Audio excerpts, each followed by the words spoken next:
രാധിക എന്ന ഭക്തയാണ് ചോദിച്ചിരിക്കുന്നത്, മറ്റുള്ളവരുടെ കണ്ണ് പറ്റിയാൽ എന്താണ് പരിഹാരം? പല അനുഭവങ്ങൾ ഉണ്ടായിട്ടുണ്ട്. കണ്ണ് പറ്റാതിരിക്കാൻ എന്താണ് ചെയ്യാൻ കഴിയുക?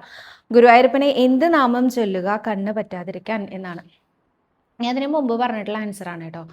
ഗുരുവായൂരപ്പൻ്റെ നാരായണ കവച മന്ത്രം ചൊല്ലുന്നത് വളരെ നല്ലതാണ്. നാരായണ കവചം ചൊല്ലുമ്പോൾ നമുക്ക് ചുറ്റും ഒരു കവചം, ഒരു പ്രൊട്ടക്ഷൻ വലയം തീർക്കപ്പെടുന്നതായിട്ട് നിങ്ങളൊന്ന് സങ്കല്പിച്ചുകൊണ്ട് ചൊല്ലി നോക്കൂ.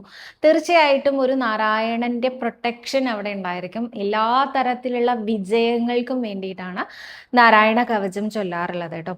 ഈ കണ്ണീർ ദോഷം എന്ന് പറയുന്നത് വളരെ നിസ്സാരമായിട്ട് തോന്നുന്ന ഒരു കാര്യമാണ്. പക്ഷേ മറ്റുള്ള ആൾക്കാർക്ക് നമ്മളുടെ വിജയത്തിൽ ഉണ്ടാകുന്ന അസൂയയിൽ നിന്നും വരുന്നതാണ് ഈ കണ്ണീർ ദോഷം എന്ന് പറഞ്ഞു കേട്ടിട്ടുണ്ട്. അപ്പോൾ അങ്ങനെയുള്ള ആ ഒരു കണ്ണീർ ദോഷം നമുക്ക് വന്നിട്ടുണ്ടെങ്കിൽ നമ്മളുടെ വിജയം ഇല്ലാതാവാനും അതുപോലെ നമുക്ക് ശാരീരികമായിട്ടുള്ള ബുദ്ധിമുട്ടുകൾ വരാനോ അല്ലെങ്കിൽ അത് നിന്നു പോകാനോ, നമ്മളുടെ ആ ഒരു സൗഭാഗ്യങ്ങൾ നിന്നു പോകാനോ ഒക്കെ ഇടവരാറുണ്ട് ചില ആളുകളുടെ ആ ദുഷിച്ച നോട്ടം കൊണ്ട് അല്ലേ. ഇതൊക്കെ മാറാൻ നാരായണ കവചം അത്യുത്തമമാണ്. ഒപ്പം ഭഗവതിക്ക്, അതായത് ഗുരുവായൂർ ക്ഷേത്രത്തിലെ ഉപദേവതാ പ്രതിഷ്ഠയായ എടത്തരികത്തുകാവിൽ അമ്മയ്ക്ക് ഒരു അഴൽ നിവേദ്യം ഷീട്ടാക്കുന്നതും വളരെ നല്ലതാണ് കേട്ടോ. 40 രൂപയാണ് അഴൽ നിവേദ്യം ഷീട്ടാക്കാനായിട്ട് വേണ്ടത്. എല്ലാ ദിവസവും ഗുരുവായൂരപ്പൻ്റെ അത്താഴ പൂജയും തൃപ്പുകയും ഒക്കെ കഴിഞ്ഞ് നടയടച്ചതിന് ശേഷമാണ് ഭഗവതി അമ്മയ്ക്ക് അഴൽ നിവേദ്യം നടത്താറുള്ളത്.